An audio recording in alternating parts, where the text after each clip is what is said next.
Vorga 7 was a quiet planet, full of tall silver trees, soft green rivers, and peaceful alien villages. The people who lived there were called the Thalari. They had thin, glowing blue skin and large black eyes that reflected the stars. The Thalari were not fighters. They were healers, thinkers, and builders. Their cities floated gently above the land, powered by clean energy. For hundreds of years, no war had touched their world. That peace ended in one terrible night. It started with a strange sound from the sky, a deep, rumbling roar like thunder. Then came the fire. Dozens of sharp black ships fell from the clouds, each one shaped like a claw. These were the Dravok, a cruel and violent alien race. The Dravok didn't come to talk, they came to take. The sky turned red as the Dravok ships dropped soldiers and war machines onto the ground. The Thalari's small defense forces tried to stop them, but their soft energy weapons were no match for the Dravok's heavy armor and powerful cannons. Villages were crushed. Floating cities burned and fell. The Thalari cried out not in anger, but in fear, in a hidden underground chamber. Deep beneath the capital city of Luraya, the Thalari Council gathered. They had only one choice left. "We must send the signal," said Elder Vieira, the oldest of the council. "But who will hear us?" asked another counselor. "No one has answered the beacon for over 200 years." Vieira looked up at the glowing crystal panel. "Someone might. We must try." With trembling hands, she pressed the ancient stone in the center of the table. Lights flickered, and a soft humming sound filled the room as the old beacon began to glow. The Thalari sent a desperate call across the stars to any who hear us. "Vorga 7 is under attack. We ask for help. We beg for mercy." Then they waited and hoped. Hours passed. More cities fell. The skies burned. Then something answered. A signal came through the clouds. Short, simple. Message received. Help is coming. The Thalari were surprised who had answered. It wasn't the Zarian Union. It wasn't the Allied Stars. The code was different, older, rougher. The words came from a world the Thalari knew very little about. Earth, before they could question it further. A loud boom shook the sky. A large ship dropped out of hyperspace above Vorga 7. It was dark gray and shaped like a hammer. It moved slowly, but with purpose. Across its side were red letters that spelled Ragnar's Fist, Earth Defense Corps. The ship looked old, scarred, and powerful. It wasn't smooth and beautiful like the Thalari ships. It was rough, strong, and full of strange weapons. From the belly of the ship, small drop pods shot down toward the battlefield. They landed with heavy thuds. Doors opened. Out stepped the humans. They wore bulky armor with burn marks and dents. Their faces were hidden behind dark helmets. They carried heavy rifles and sharp tools. They moved fast and without fear. The Dravok turned to fight them, but the humans didn't stop. They pushed forward with force the Thalari had never seen before. One human used a shoulder-mounted weapon to destroy a Dravok walker in one shot. Another ran through enemy lines, pulling fallen Thalari to safety. The tide of battle began to shift. From a broken tower, a young Thalari scientist named Kalian watched the humans fight. She had never seen creatures like them before. They didn't look graceful. They didn't move with elegance. But they were strong, determined. They didn't retreat. They didn't hesitate. "These are humans," she whispered in awe. A nearby elder nodded. "Yes, I believe they are." By nightfall, the Dravok retreated from 3 zones. Human forces built defenses in minutes and shared food and water with the wounded. Thalari. Some of the humans even removed their helmets. Their faces were tired, but their eyes were full of fire. Commander Rourke, the human leader, met with the Thalari Council that evening. His voice was low and steady. "We got your signal. You're not alone anymore." Elder Vieira blinked. "Why would humans help us?" Rourke looked at the sky. "Because once we asked for help and no one came, we won't let that happen to someone else." The Thalari didn't know what to say. All they knew was this. When they called for help, they expected soldiers. What they got were something else entirely. The sun rose slowly over the war-torn plains of Vorga 7. Smoke still curled into the sky from broken cities. and the sharp smell of burnt metal mixed with fresh morning air.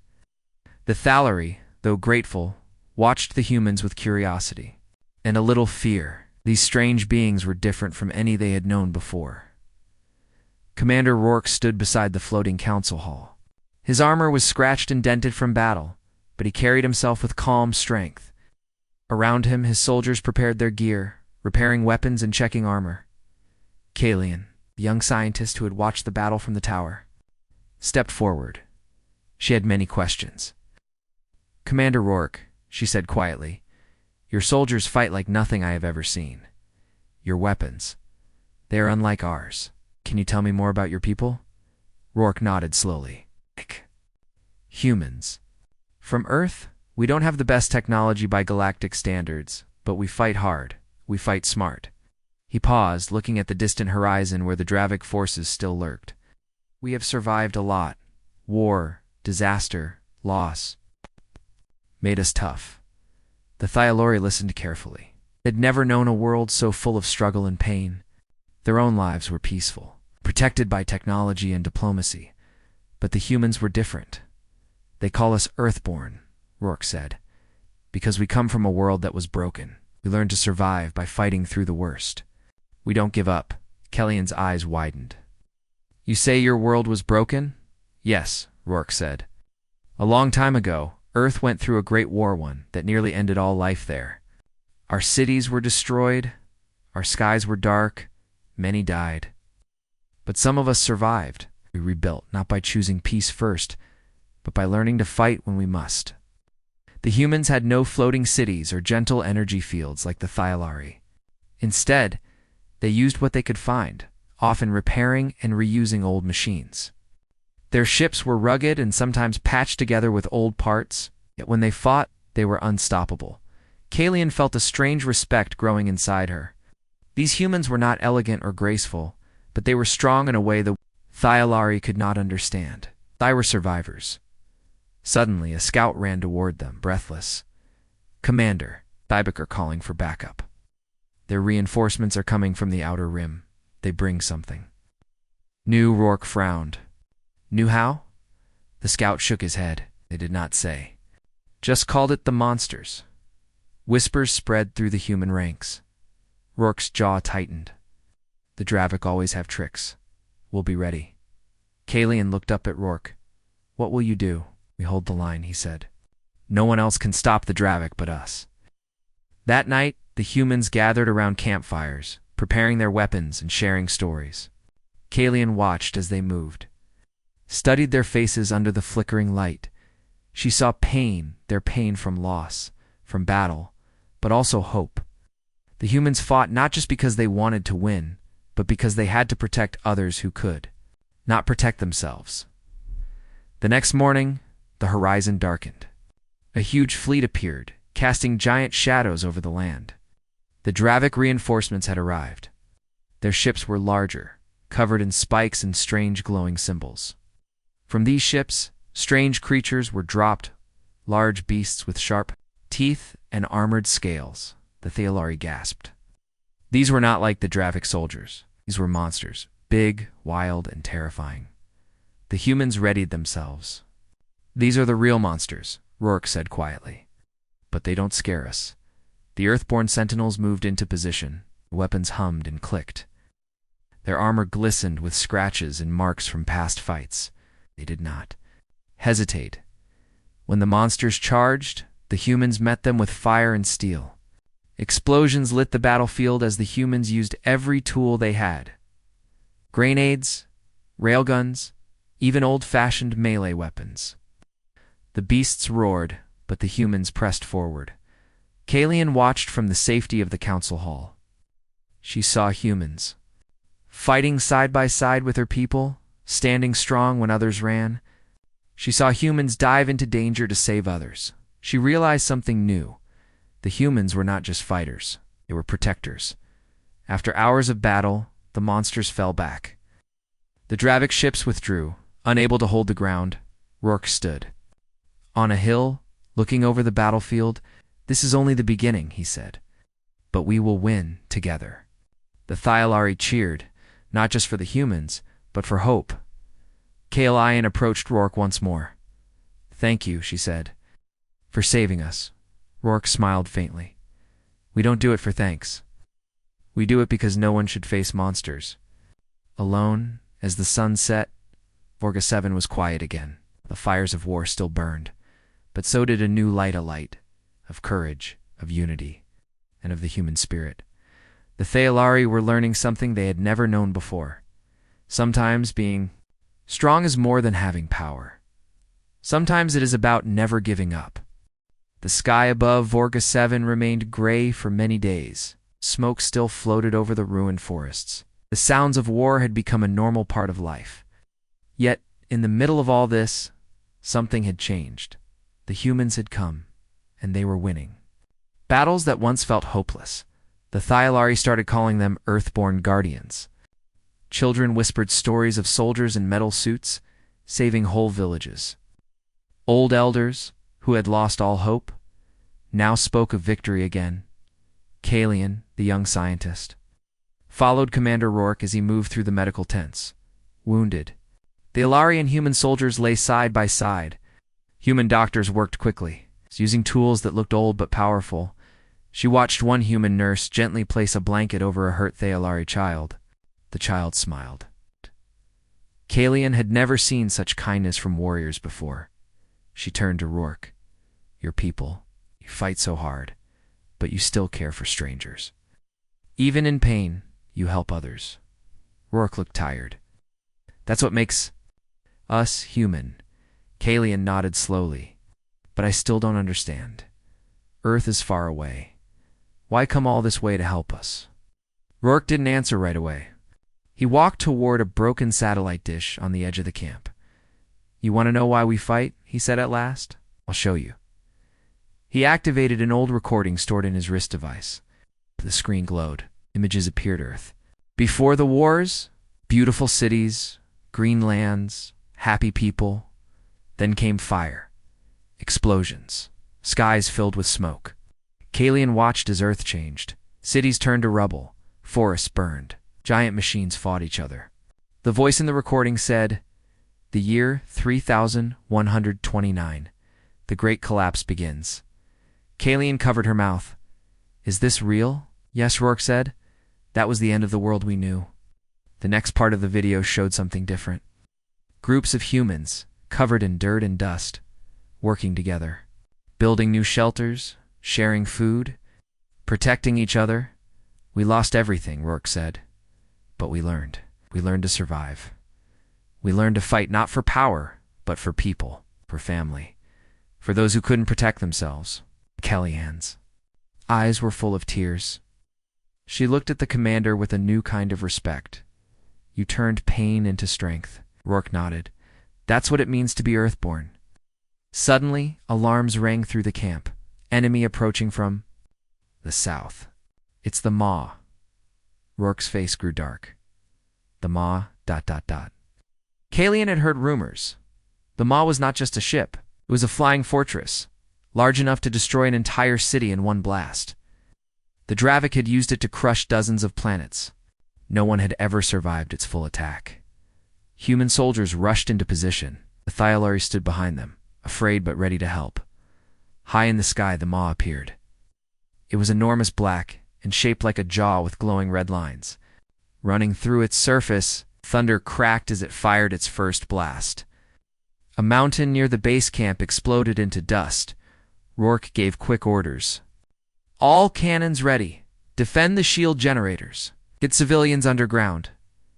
Kaelian stayed close to him. "Can we really stop that thing?" Rourke didn't lie. "I don't know, but we will try." The Earthborn Sentinels launched an attack. Fighters flew out of Ragnar's fist and aimed for the Maw's weak points. Ground units fired missiles into the sky. It was like watching a swarm of wasps fight a giant beast. Kaelian noticed something: humans didn't panic. Even when the ground shook and the sky burned, they kept moving, kept fighting, kept hoping. In the middle of the battle, Rourke shouted into his communicator, "It's time. Bring in the Titans." Kaelian looked up. Titans. From deep inside, the human mothership, giant metal suits were dropped to the surface. These were not just machines. They were piloted by elite Earthborn warriors. Each Titan was over 3 stories tall and packed with firepower. The Titans marched toward the maw. Like giants of war, one of them lifted a plasma cannon and fired. A section of the maw cracked open. Cheers filled the air. Kalayan gasped. "You built monsters to fight monsters?" Rourke smirked. "We don't like to use them unless we have no choice." As the Titans fought the maw, the Dravik began to retreat. They had never faced such fury, such raw power. The Thalari soldiers, inspired by the humans, rushed forward to help. Together, they pushed the enemy back. When the battle finally ended, the maw floated away, badly damaged. The Dravik had lost this round. That night, Rourke stood under the stars. Callian joined him. "You saved us again," she said softly. "No," he replied. "We fought together. That's the difference." Callian looked at the stars. "I used to think humans were strange and dangerous. Now I see. You are dangerous, but only to those who bring harm." Rourke nodded. "We are not here to conquer. We're here because when evil rises, someone must stand and say, 'No more.'" Vorga 7 was still scarred, but hope had returned. And now, the Thalari believed in something they never had before. They believed in humans. The battle with the maw had ended, but peace did not return to Vorga 7. Thick gray clouds covered the skies. Smoke from burning machines filled the air. The land was quiet, but it was not safe. The Thalari worked with the humans to rebuild. What they could, floating homes were fixed. Water systems were restored. Injured soldiers, both human and alien, rested side by side in the healing camps. Kalian walked beside Commander Rourke near the southern border. The ground was cracked. Trees had fallen. The silence felt wrong. Rourke held a small scanner in his hand. The Dravik didn't leave completely. They're hiding, waiting. Kalian looked around. "What are they waiting for?" Before Rourke could answer, a human scout ran up. "Sir, we found something. South Valley. You need to see it." Okay. They took a fast shuttle to the location. As they arrived, Kalian saw the valley was covered in a thick white mist. Nothing could be seen beyond a few meters. The human soldiers had set up a perimeter, but they were nervous. One of them said, "We sent drones into the mist. They stopped working." "Something's in there." Rourke stared into the fog. "This isn't weather. It's a cover." Suddenly, a deep growl echoed from inside the mist. Then another. Heavy footsteps shook the ground. The mist moved like something was walking through it. Kellyan's heart raced. "What is that?" From the shadows came the answer. A creature stepped out of the fog, taller than any soldier, with glowing red eyes and thick metal armor fused into its skin. It had long arms and sharp claws. It did not walk like a beast. It walked like a weapon. The Thalari gasped. Even the human soldiers stepped back. One whispered, "It's them. It's the Dravok's final weapon." The splice beasts. Rourke raised his weapon. "They've been hiding these monsters. It's waiting until we were weak." More beasts came out of the mist. Dozens of them. Some had extra arms. Some had sharp tails. And others had robotic parts built into their bodies. They were not natural. They were made for one thing: destruction. The humans opened fire. Bullets and plasma rounds lit the air. The beasts roared and charged. Kalian watched in horror. The human weapons worked, but not well enough. The splice beasts were strong, too strong. They kept coming. "We need backup," soldiers shouted. Rourke pressed his communicator. Now, Kalian had never heard of that. "What is Blagard?" Rourke gave a cold look. The last line. Within minutes, new drop pods fell from the sky. These were not normal soldiers. When the pods opened, the ones who stepped out were larger, quieter, and fully covered in dark armor. They wore no names. Their helmets had no clear face. Kalian stepped back. "Who are they?" "They were built in Earth's worst years," Rourke said. "Born in fire, raised in war. They don't smile. They don't rest. They only fight." The blackguard entered the mist without fear. One of them lifted a heavy weapon and fired. It was silent, but the effect was clear. 3 beasts fell at once. Kalian couldn't believe her eyes. These new human warriors didn't move like people, moved like shadows, fast and deadly. The splice beasts attacked them, but the blackguard always struck first. Even the Dravik, watching from above, hesitated. Their great plan had failed. Tide turned. Human sentinels and blackguard worked together. The Thaolari used support drones and healing waves to help from behind. The fog began to clear. Kalian ran into the field to help a wounded soldier. As she pulled him back, she looked at a blackguard who stood nearby. His armor was scratched, and blood covered his chest plate. She whispered, "Are you even human?" Turned slowly, his voice was low. "We were. Then we became what war needed." She didn't know what to say. By nightfall the mist was gone. The splice beasts were destroyed. The humans stood victorious once more. The Thaolari Council met. With Commander Rourke that evening, Elder Vera spoke first. "You saved us again. But those blackguard are terrifying. They're not here to be loved," Rourke said. "They're here to end what others start." Kalian looked at the stars. "When we asked for help, we didn't expect monsters." Rourke looked at her.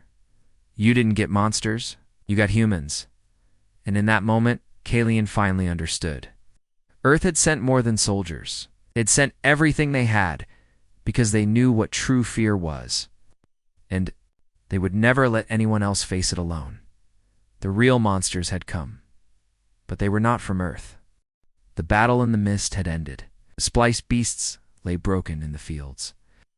The Dravik forces, once proud and cruel, had fled into the darkness of space. Vorga 7 was silent again, but the cost was high. Cities were destroyed and many brave. Souls were lost. Commander Rourke stood on the edge of the battlefield. His armor was scratched, his face tired, but his eyes held a fierce light. Round him the blackguard and earthborn sentinels quietly prepared for the next challenge. For them, the fight was never truly over. The Thaolari Council gathered nearby. "Elder." Vieira stepped forward, her voice steady but filled with emotion. "Commander Rourke, your people have saved us more than once. We owe you our deepest thanks." Rourke shook his head. "We don't do this for thanks." The young Thaolari woman, Kalian, spoke next. "Why do humans fight like this?" "You don't seek power or glory." Rourke looked at her and sighed.